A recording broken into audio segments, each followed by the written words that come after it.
All right, let's dive in.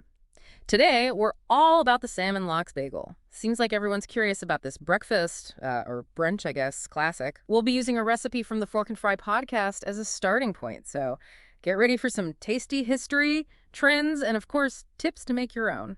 It really is amazing how this dish went from basic beginnings to, a total brunch superstar. We'll definitely explore that more. I'm already hooked. Yeah. But first, for anyone who hasn't heard of Fork and Fry, they're known for their quick, delicious, and super easy recipes, which is exactly what we're looking for today. Exactly. It's all about that restaurant quality at home, but without all the crazy work, this salmon lox bagel is the perfect example. Just imagine smoky salmon, that creamy schmear, crisp cucumber, and and those briny little capers all piled onto a perfectly toasted bagel. Okay, you're seriously making me hungry. Now, lox. Some folks might not know, what exactly is lox? Ah, good question. Lox is basically thinly sliced, cured salmon. Usually it's cold smoked, and that's what gives it that amazing smoky flavor and that silky texture. It's the heart of the dish. Picking good quality lox makes a world of difference. That makes total sense. Okay, so how do we build this thing? What do we need? Well, you got to start with the bagel, right? Plain, sesame, everything, whatever you like. But don't just grab any bagel.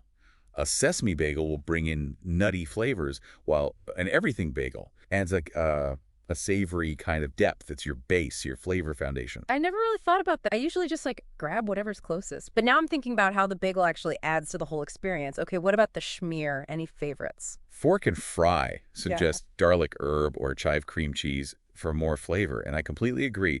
Garlic herb adds a savory complexity, and chive brings this subtle oniony flavor that goes so well with the salmon. And whatever you do, don't skimp on the schmear. It's like No. it's the creamy canvas that brings everything together. I'm definitely a chive fan. That little hint of onion is chef's kiss. Okay, now on to the main event, the lox. Fork and Fry really stresses using high quality. And you mentioned that earlier too. Why is it so important? It all comes down to the taste and the texture.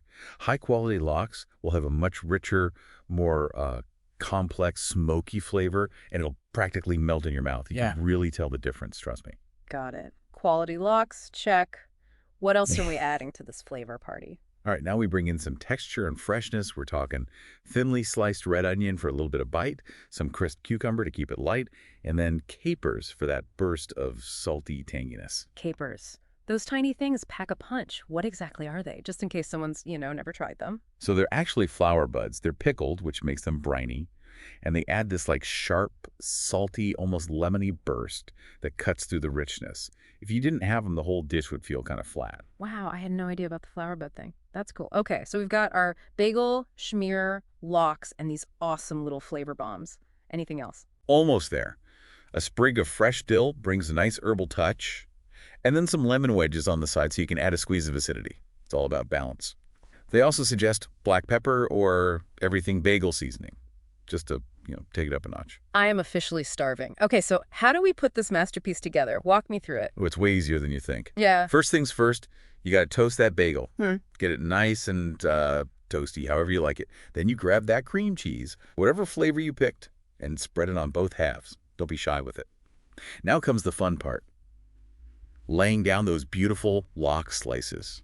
You want to think about visual appeal and how the flavors will hit. Wait, artfully, I usually just kind of toss them on there. Any pro tips for lox placement? Well, there's no wrong way, really. But think about do you want the flavors to hit all at once? You could overlap the slices for a more even look. Or maybe make little rosettes if you're feeling fancy. Yeah. It's your creation. I like that. Okay, so what's next? Now it's time for the crunch. That thinly sliced red onion and cucumber. They'll add a refreshing burst and some nice texture to all that richness. It just hit me that we've been talking about this. Everyone knows and loves bagels. But what about someone who's, totally new to the bagel game? Can you give us a little background? Sure. Bagels have a pretty cool history. They go back centuries to Jewish communities in Poland, actually. They were a street food, boiled, then baked, and known for being chewy and dense. They came to America with Eastern European immigrants in the late 1800s, and now they're a total food icon. Wow, I never knew that. My breakfast just got way more interesting. Okay, so back to building our salmon lox bagel. What about those capers? Now's the time. Sprinkle those little flavor bombs all over the lox and veggies. Remember, they're not just for taste. They add a little visual flair, too. And the dill and lemon, You right? got it. Garnish with sprig of fresh dill for that herbal aroma. And a lemon wedge on the side for a squeeze of brightness. Balances it all out. This is making me think about, like, different versions. What if you don't like capers, for example? Anything else that could, give that same briny, tangy kick? Oh, absolutely. If you're not a caper person, you could try. Maybe some chopped pickled onions or even a sprinkle of sumac. Both would give you that same tangy punch. Ooh, sumac. I love that. It's so tart. Right? And if you like things spicy, some red pepper flakes would be good too. I can see how this recipe is like a starting point, So many possibilities in the kitchen.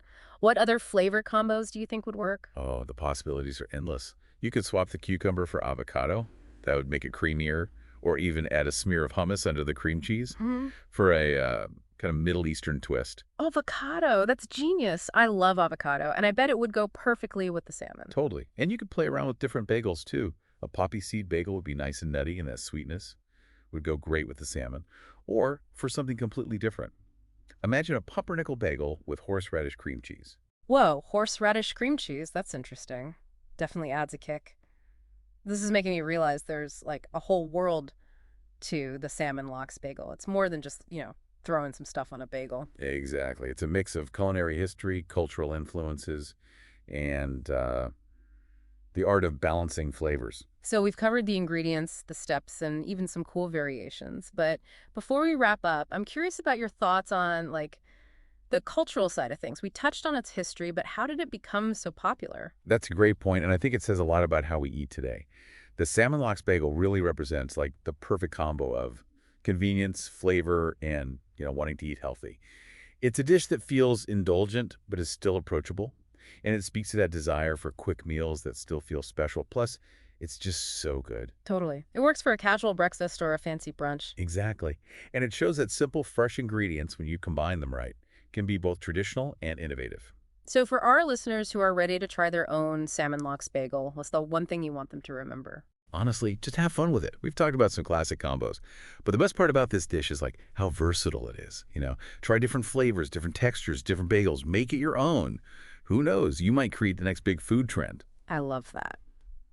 All right, so to wrap up our delicious deep dive, we've gone from like the history of bagels and lox to this modern culinary icon. We broke down the ingredients, the steps, even the cultural side of things. And hopefully we've inspired you to, not just copy a recipe, but to really make it your own. So to everyone listening, grab your favorite bagel, some high-quality lox, and get creative. Share your creations and your unique twists with us. We want to see what you come up with. Happy schmearing, everyone.